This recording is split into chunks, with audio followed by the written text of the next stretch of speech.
እንዴናችሁ ብልሃትን ይወደዳችሁ የእግዚአብሔር ልጆች ደህና ናችሁ? ቲጂ ነኝ። ዛሬ ክርስቲያናዊ ሴትነት የሚል ሐሳብ ያለውን ቪዲዮ ነው ይዤላችሁ የመጣሁት።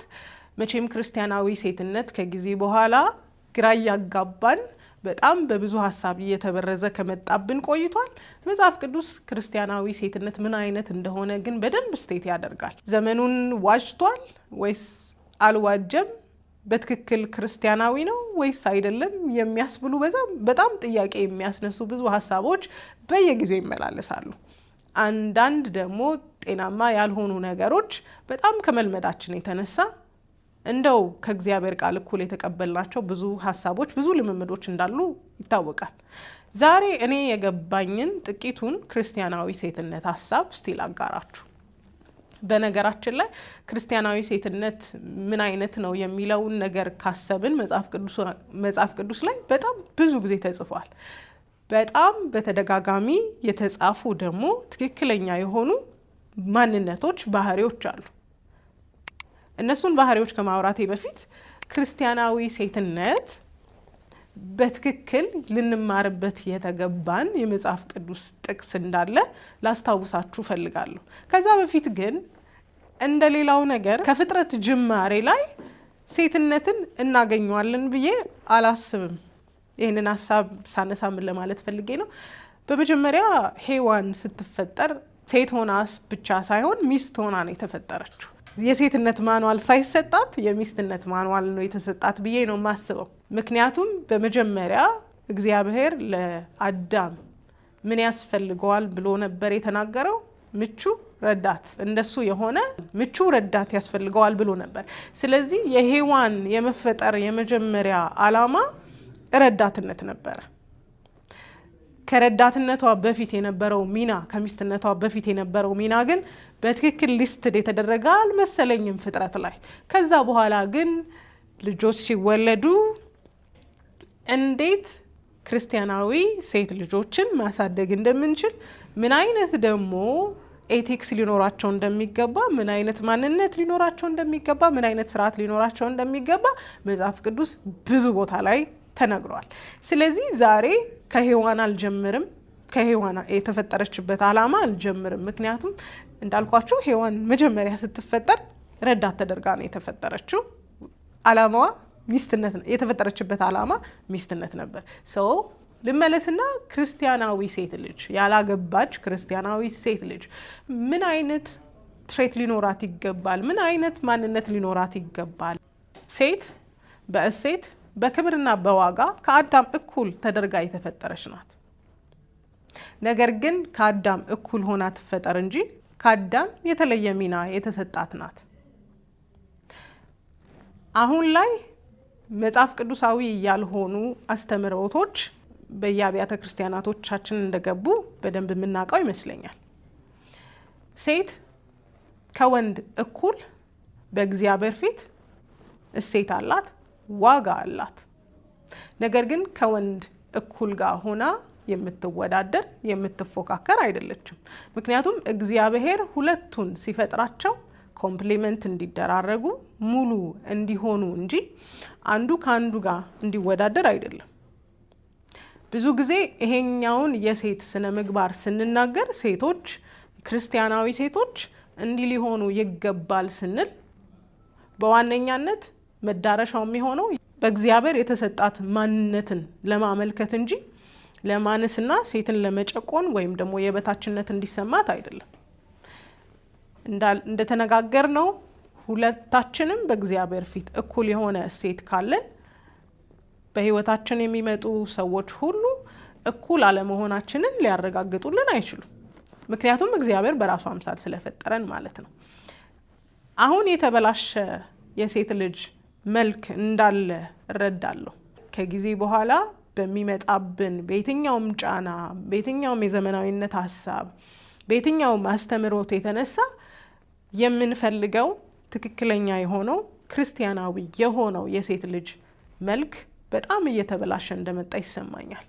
አንዲት ሴት በትክክል የእግዚአብሔር መልክ ማሳያ ከሆነች፣ የእግዚአብሔር ልጅ ከሆነች ሊኖሯት የሚገቡ መሰረታዊ ማንነቶች አሉ። እነዚህን መሰረታዊ ማንነቶች ማድረግ የእግዚአብሔር ልጅ ያስበላታል፣ የእግዚአብሔር ሴት ልጅ ያስበላታል። ስለዚህ በመጀመሪያ ደረጃ በሔዋን ጊዜ እንደው ማኑዋል ካልተሰጠን ማኑዋሉን የሕግ መጻሕፍት ላይ በመልእክቶች ላይ እና ደግሞ በትእዛዞች ላይ ተጽፈውልን እናገኛለን። ዛሬ ምቹ ረዳት ከመሆንሽ በፊት ወይም ደግሞ ትዳር ከመያዝሽ በፊት ከጮኝነት በፊት እንደው ታዳጊ ከሆንሽ ምን አይነት ማንነት ሊኖርሽ ይገባል? ምን አይነት ክርስቲያናዊ ባህሪ ሊኖርሽ ይገባል ለሚለው ሀሳብ የተወሰኑ ነገሮችን ልናገር። በትክክል ክርስቲያናዊ ሴት በመጀመሪያ እግዚአብሔርን የምትፈራ ናት። እግዚአብሔርን መፍራት የጥበብ ሁሉ መጀመሪያ እንደሆነ ሕፃናት ልጆች እያለን ሳይቀር የሸመደድናቸው ጥቅሶች ናቸው ብዬ አስባለሁ። የጥበብ መጀመሪያ እግዚአብሔርን መፍራት ነው። ራይት። ስለዚህ መጀመሪያ ክርስቲያናዊ ሴት ሊኖራት የሚገባው ማንነት እግዚአብሔርን መፍራት ነው። እግዚአብሔርን መፍራት። ሁለተኛ ክርስቲያናዊ ሴት ሊኖራት የሚገባው ማንነት መታዘዝ ነው፣ ታዛዥነት ነው። ባል ስላላገባች ለባሏ አትታዘዝም። ስለዚህ ለምትታዘዘው ለማን ነው? ለአባቷ፣ ለቤተሰቦቿ ትታዘዛለች ማለት ነው። ምክንያቱም ይሄ አንድ የተነገረን ስርዓትና የክርስቲያን ማንነት ስለሆነ። በሶስተኛ ደረጃ አንዲት ክርስቲያን ሴት ሊኖራት የሚገባው ነገር ምንድን ነው? መማርን ወይም ትምህርትን የምትቀበል መሆን አለባት። ጥበበኛ ሰው ይሰማል እውቀትንም ይቀበላል ይላል የእግዚአብሔር ቃል። ስለዚህ አንዲት ሴት ትምህርትን የምትቀበል መሆን አለባት፣ ወይም ለመማር ዝግጁ የሆነች መሆን አለባት። ሌላው እንደ ክርስቲያን ሴት ልንሆን የሚገባ ወይም ደግሞ ሊኖረን የሚገባ ማንነት ራሳችንን መግዛት ወይም ደግሞ አንዲት ክርስቲያን ሴት ሊኖራት የሚገባው ነገር ራስን መግዛት ነው። ራስን መግዛት አንደበቷን የገራች መሆን አለባት፣ ፍላጎቷን የገራች መሆን አለባት፣ ስሜቷን የገራች መሆን አለባት፣ ራሷን የገዛች መሆን አለባት። ይሄ የክርስቲያን ሴት ቤዚክ የሆነ የባህሪ መገለጫ ነው። ሌላው ንጽሕት መሆን አለባት።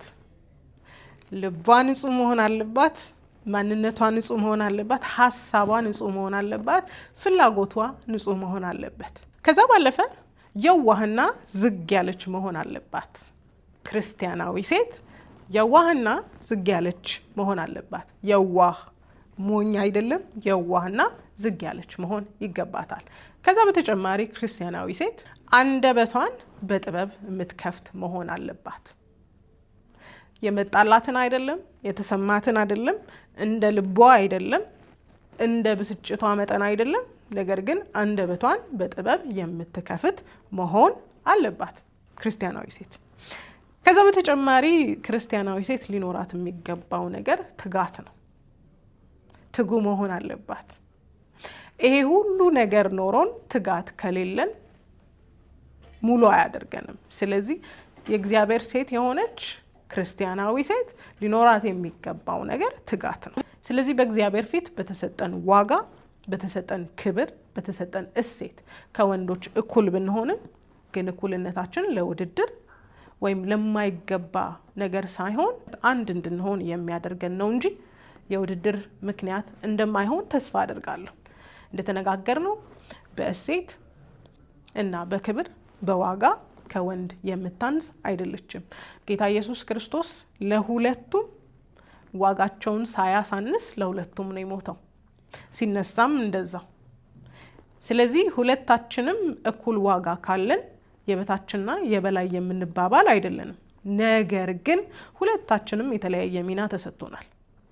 አንዳችን የሌላችንን ሚና መወጣት የለብንም። ምክንያቱም የሌላውን ሚና የምንወጣ ከሆነ ራሳችን የተሰጠንን ሚና ላናሟላ እንችላለን። የጠቀስኩላችሁን የእግዚአብሔር ሴት ልጅ ማንነት ወይም የክርስቲያን ሴት ልጅ ማንነት አለኝ ብላችሁ ታስባላችሁ ወይስ በየትኛው ጎድር ያለው ብላችሁ ታስባላችሁ? አሁን የምናነሳው ነገር ሁሉ የእግዚአብሔርን ልክነት ለማሳየት እንጂ የኔን ልክነት የኔን መብቃት ለማሳየት አይደለም። የትኛውንም ነገር ብንናገር የትኛውም ሀሳብ ባነሳ የኔን ልክነት የሚያሳይ ሳይሆን ስታንዳርዱን እንደ ሪፍረንስ መጠቀሜን እንድታስታውሱልኝ ነው የምፈልገው። በየጊዜው የምንሰራበት በየጊዜው የምናድግበት ነገር እንደ ክርስቲያናዊ ልምምድ የለም። አሁን በትክክል የእግዚአብሔር ሴት ነኝ ወይም ክርስቲያናዊ ሴት ነኝ ብዬ አላስብም የምትሉ ሰዎች ካላችሁ፣ የምትሉ ሴት ልጆች ካላችሁ ራሳችሁን እየመረመራችሁ በእግዚአብሔር ቃል አማካኝነት ራሳችሁን እየፈተሻችሁ ራሳችሁ ላይ እየሰራችሁ የተሻለ የእግዚአብሔር ሴት እንደምትሆኑ ተስፋ አደርጋለሁ። በህይወታችሁ እግዚአብሔር የወሰነው ሰው መጥቶ ሚስት እስኪያደርጋችሁ ድረስ የእግዚአብሔር ሴት ልጆች እንደሆናችሁ ራሳችሁን ያወቃችሁ ይመስለኛል። የእግዚአብሔር ሴት ልጆች ስትሆኑ ደግሞ የእግዚአብሔር የሆነውን ባህሪና ማንነት ልንላበስ ይገባናል።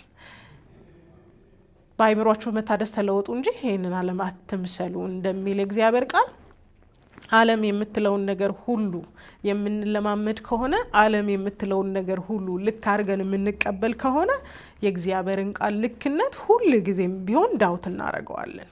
ይሄ ቃል አልተመቸኝም፣ ይሄ ቃል ባይባል ኑሮ የምንልበት ምክንያት የእግዚአብሔርን ቃል ልክነት በዓለም ዘመናዊነት እየተካ ነው ወይም ደግሞ እየፈተሽ ነው ስለመጣን ነው። ስለዚህ የትኛውን ማንነት ራሳችሁ ላይ አግኝታችኋል?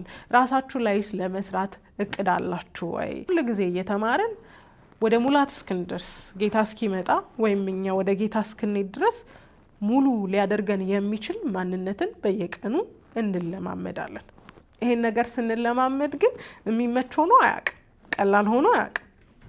ስለዚህ ሁላችንም ወደ እግዚአብሔር ለማደግ ራሳችንን ማዘጋጀት፣ ራሳችንን የተሻሉ ሴቶች ማድረግ ይጠበቅብናል። ሌላ ጊዜ ሌሎች ሀሳቦችን ይዤላችሁ እመጣለሁ። ከተለያዩ እህቶች ጋር ያወራናቸውን ዲስከስ የተደረገናቸውን ነገሮች ይዤላችሁ ቀርባለሁ። ለዛሬ ቤዚክ መታወቂያ የሰጠኋችሁ ቪዲዮ ይሄን ይመስል ነበር። ሀሳብ አስተያየታችሁን በሀሳብ መስጫ ቦክስ ውስጥ እንድታስቀምጡልኝ ከወዲሁ እየጠየቅኩኝ የጌታ ሰላም ይብዛላችሁ።